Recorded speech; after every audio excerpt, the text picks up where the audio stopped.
Now hi friends, आप लोग कैसे हैं? आप लोग ठीक हैं?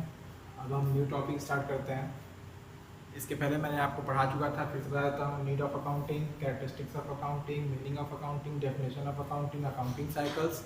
अब हम पढ़ेंगे ऑब्जेक्टिव ऑफ अकाउंटिंग कि हम अकाउंटिंग करते क्यों हैं, किसी अकाउंटिंग करने का मेन ऑब्जेक्टिव होता क्या है, हम अकाउंटिंग करते क्यों हैं और अकाउंटिंग करने का मेन ऑब्जेक्टिव होता क्या है। तो कई सारी ऐसी बातें होती हैं जिसकी वजह से हम अकाउंटिंग करते हैं। सबसे पहला, हम अकाउंटिंग क्यों करते हैं? पहला objective, to keep systematically record. हम अकाउंटिंग इसलिए करते हैं ताकि हम डिफरेंट टाइप्स के बिजनेस ट्रांजेक्शन का सिस्टमेटिकली रिकॉर्ड रख सकें। हम अकाउंटिंग इसलिए करते हैं कि हम डिफरेंट टाइप के बिजनेस ट्रांजेक्शन का सिस्टमेटिकली रिकॉर्ड रख सकें। तो अकाउंटिंग करने का मेन एम होता है सिस्टमेटिकली रिकॉर्ड रखना। सिस्टमेटिकली रिकॉर्ड रखना ही अकाउंटिंग कहलाता है। तो अकाउंटिंग का मेन ऑब्जेक्टिव होता है सिस्टमेटिकली रिकॉर्ड रखना। सिस्टमेटिकली रिकॉर्ड रखने से क्या होता है कि अगर हम क्रोनोलॉजिकल ऑर्डर में, क्रोनोलॉजिकल ऑर्डर का मतलब होता है डे बाय डे, अगर हम डे बाय डे किसी बिजनेस ट्रांजेक्शन को अपने बुक में रिकॉर्ड कर रहे हैं तो जब चाहेंगे तब, अगर हमें किसी दिन का भी अगर अकाउंट्स चेक करना हो, जैसे मान लीजिए हमें चेक करना हो कि 22 अप्रैल का कितना है, 26 जून का कितना है, 30 मई का कितना है, 14 जुलाई कितना है, 15 अगस्त का कितना है, तो ये सब कितना है हम इजीली वे में जान जाते हैं अगर हम सिस्टमेटिकली रिकॉर्ड रखेंगे। तो अगर हम सिस्टमेटिकली रिकॉर्ड नहीं रखते हैं और अगर हमारे सामने कोई क्वेरी आती है कि 22 अप्रैल का अकाउंटिंग क्या होता है, 22 अप्रैल को हुआ क्या था, तो हम क्या करेंगे, अगर सिस्टमेटिकली रिकॉर्ड होगा तब तो हम समझ जाएंगे, लेकिन अगर सिस्टमेटिकली रिकॉर्ड नहीं होगा तब तो हमें खोजने में बहुत दिक्कत होगी। इसलिए हम अकाउंटिंग जो भी करते हैं हम सिस्टमेटिकली रिकॉर्ड रखने के करते हैं। Why do we need accounting, what are the objective accounting? तो अकाउंटिंग का मेन ऑब्जेक्टिव होता है to keep systematically record. Next होता है to calculate P&L account. To calculate P&L मतलब to calculate profit and loss. हम अकाउंटिंग इसलिए करते हैं, मैंने यहाँ शॉर्ट फॉर्म लिखा है टू कैलकुलेट P&L। हम अकाउंटिंग इसलिए करते हैं कि हम ये जानना चाहते हैं कि हमारे बिजनेस की टोटल प्रॉफिट कितनी है और टोटल लॉस कितनी है। हम अपने बिजनेस का टोटल प्रॉफिट और टोटल लॉस का जानना चाहते हैं कि हमारे बिजनेस को इस साल कितना प्रॉफिट हुआ या फिर हमारे बिजनेस को इस साल कितना लॉस हुआ। जितना हमको प्रॉफिट हुआ चाहे हमको जितना लॉस हुआ, उसके अकॉर्डिंग हम अपने बिजनेस के आगे के बारे में सोचते हैं, आगे हम क्या करेंगे, आगे नहीं करेंगे, कैसे अपने बिजनेस को आगे बढ़ाएंगे, कैसे हम बिजनेस को आगे नहीं बढ़ाएंगे, कौन कौन सी चीज़ें नहीं लाएंगे। तो सबसे पहले हमने प्रॉफिट और लॉस कैलकुलेट करने के लिए हमारे अकाउंटिंग करने का मेन ऑब्जेक्टिव होता है फॉर्म के प्रॉफिट एंड लॉस को कैलकुलेट करना। ठीक है। थर्ड है to know the exact reason of profit and loss. हम अकाउंटिंग इसलिए करते हैं कि हम जानना चाहते हैं कि जो हमको प्रॉफिट एंड लॉस हो रहा है ना, वो क्यों हो रहा है, कौन कौन से ऐसे रीजंस हैं जिससे हमको प्रॉफिट हो रही है, कौन कौन से ऐसे रीजंस है जिसको हमको लॉस हो रही है। तो व्यापारी, कोई भी बिजनेसमैन जब वो रीज़न जान जाएगा कि क्यों उसको प्रॉफिट हो रहा है, क्यों उसको लॉस हो रहा है, तो वो अपने आने वाले दूसरे फाइनेंशियल ईयर में, मतलब नेक्स्ट ईयर में वो सारी गलतियां नहीं करेगा ना।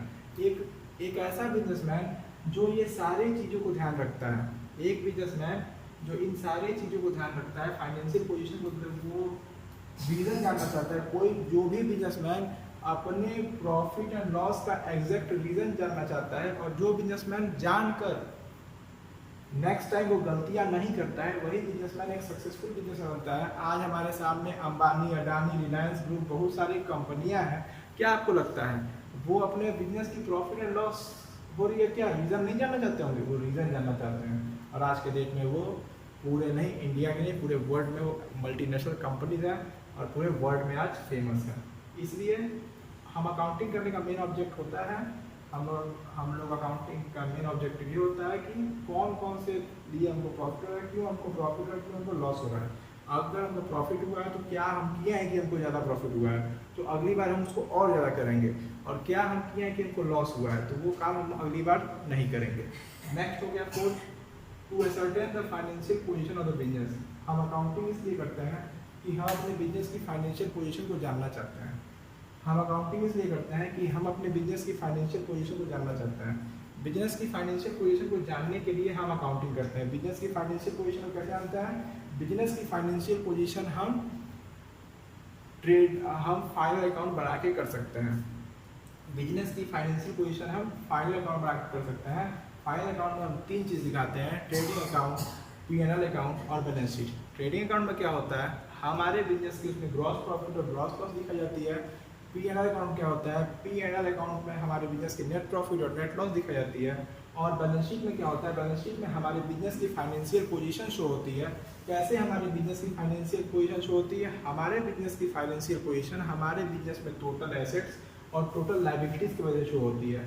जिस बिजनेस में लायबिलिटीज़ कम है, एसेट्स ज़्यादा है, वो बिजनेस की फाइनेंशियल पोजीशन स्ट्रॉन्ग है। और जिस बिजनेस में लायबिलिटीज़ ज़्यादा है और एसेट्स कम है, उस बिजनेस की फाइनेंशियल पोजीशन स्ट्रॉन्ग नहीं है। फिर से एक बार मैं आपको बोल रहा हूँ, जिस बिजनेस में एसेट्स ज़्यादा है, लायबिलिटी कम है, उस बिजनेस की फाइनेंशियल पोजीशन स्ट्रॉन्ग है। और एक ऐसा बिजनेस जिसमें लायबिलिटी ज़्यादा है और एसेट्स कम है, उस बिजनेस की फाइनेंशियल पोजीशन स्ट्रॉन्ग नहीं है। फिफ्थ है, हम अकाउंटिंग करने का मेन ऑब्जेक्टिव होता है टू प्रिवेंट डिटेक्शन फ्रॉड। हम अकाउंटिंग इसलिए करते हैं ताकि जो डिफरेंट टाइप्स के डिटेक्ट्स होते हैं, फ्रॉड्स होते हैं, हम उन सबसे बच सकें। हमारा अकाउंटिंग करने का मेन एम होता है कि जो कोई पर्सन, चाहे वो हमारा अकाउंटेंट हो चाहे कोई और हो, वो फ्रॉड ना करे।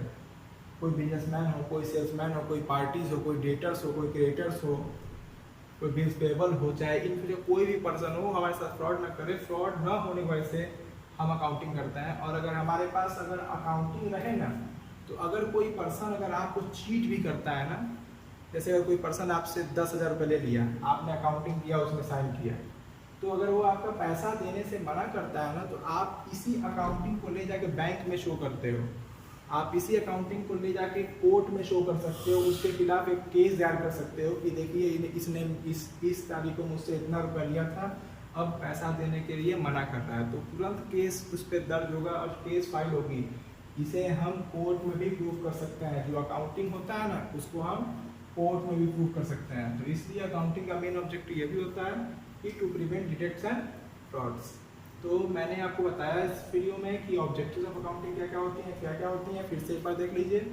To keep systematic record, accounting करने का मेन ऑब्जेक्टिव होता है to keep systematic record, to calculate profit and loss, to know exact reason of profit and loss, to ascertain the financial position of the business, to prevent detection frauds.